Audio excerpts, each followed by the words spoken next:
Yo yo yo, welcome back to Backme. Jangan lupa tonton videonya, like, comment, dan subscribe agar saya semangat dalam bikin video. Yo, skoy.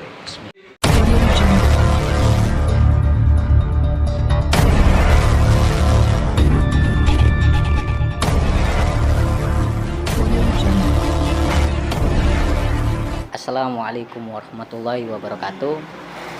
Hai rekan-rekan sekalian.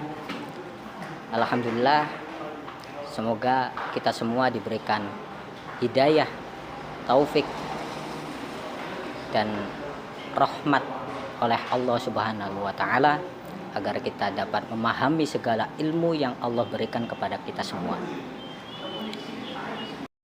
Dalam video kali ini, saya akan menjelaskan kembali mengenai keutamaan orang yang berilmu. Langsung saja kita buka bab, yaitu afdholul ilmi, keutamaan orang yang berilmu. Kembali lagi dalam fasal keutamaannya ilmu. Di sini Imam Ghazali meriwayatkan dalam kitab Ihya bahwasanya Allah Subhanahu wa Ta'ala bersabda, man salaka tariqa yatlubu fihi ilman salaka Allahu bihi tariqan ilal jannah. Barang siapa orang yang menuntut ilmu, maka akan dimudahkan jalan menuju surga. Jadi ketika orang yang sedang menuntut ilmu itu akan dimudahkan jalan menuju surga. Kemudian Rasulullah bersabda, wa qala sallallahu alaihi wasallam, li'ana tahdu fatata'allam baban minal ilmi khairun min intisala ma yatu raqatan. Barang siapa yang bangun di pagi-pagi kemudian belajar satu ilmu bab mengenai ilmu agama, itu lebih baik menuntut ilmu ketimbang orang yang sholat 100 rakaat.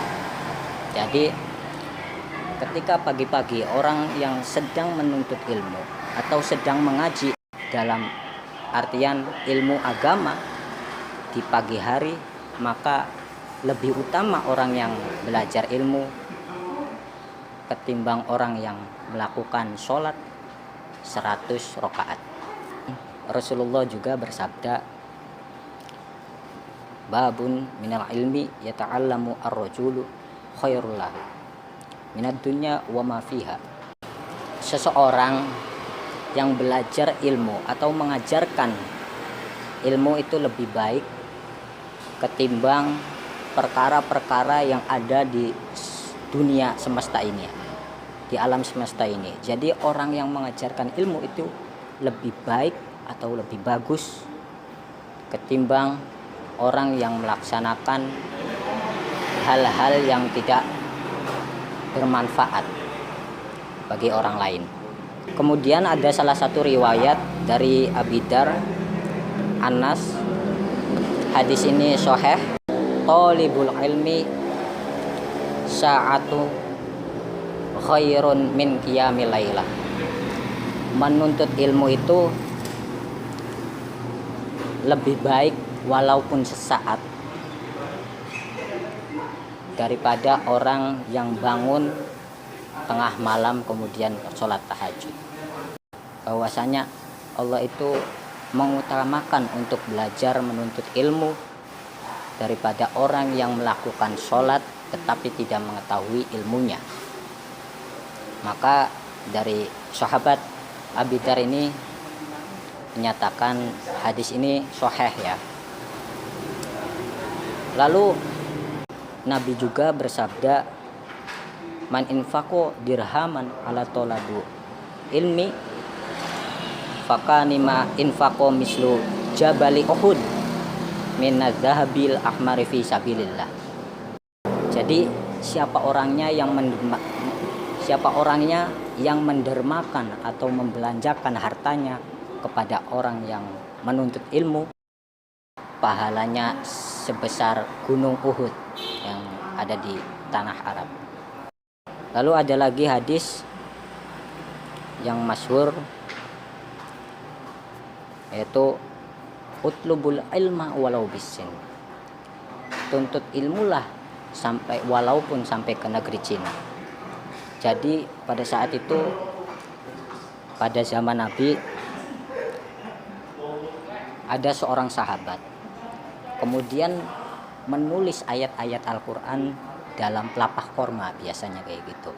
Kalau zaman sekarangnya yaitu menulis di pelapah pisang kayak gitu, atau pelapah kayu-kayu kayak gitu. Namun ternyata pada zaman itu orang-orang Cina itu sudah bikin kertas, itu sudah bisa bikin kertas. Kemudian Nabi menyuruh untuk para sahabatnya, yaitu belajarlah ke negeri Cina. Nah, itulah hadis yang masyhur dalam artian kalian pasti pada tahu, yaitu utlubul ilma walau bisin. Sampai sekarang orang-orang ya kan banyak yang kuliah di Cina atau kuliah lagi di Maroko dan Yaman dan sebagainya lah, pokoknya banyak. Rasulullah bersabda, al ilmu khazainu mafatihuha as-su'al fa as'alu fa innahu yu'jaru fihi arba'atun. Jadi kuncinya gudang yaitu as-su'al, bertanya. Maka tidak ada alasan orang bodoh, tidak ada alasan orang yang tidak tahu.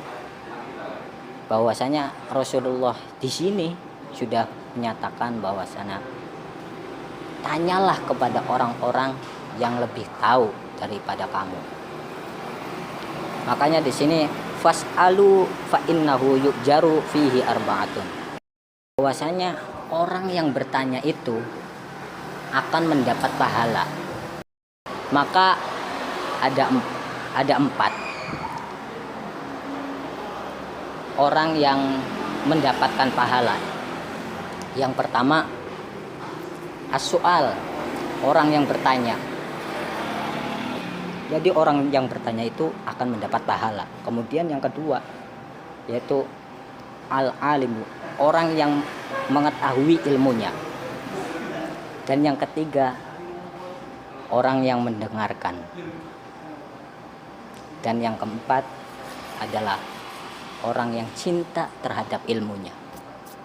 Maka apabila di majelis atau di tempat kalian itu ada orang yang bertanya, kemudian ada teman kamu di sampingnya, kemudian kamu bertanya kepada orang yang ahli ilmu, maka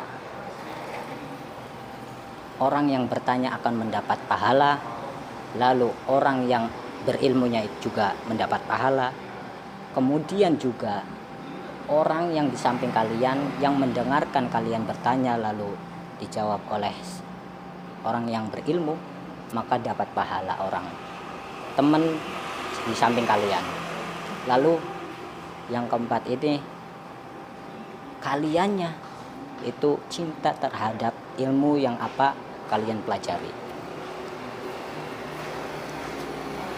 Lalu di sini Nabi juga bersabda, qala sallallahu alaihi wasallam, unzuru ila wajhil alimu ibadatan.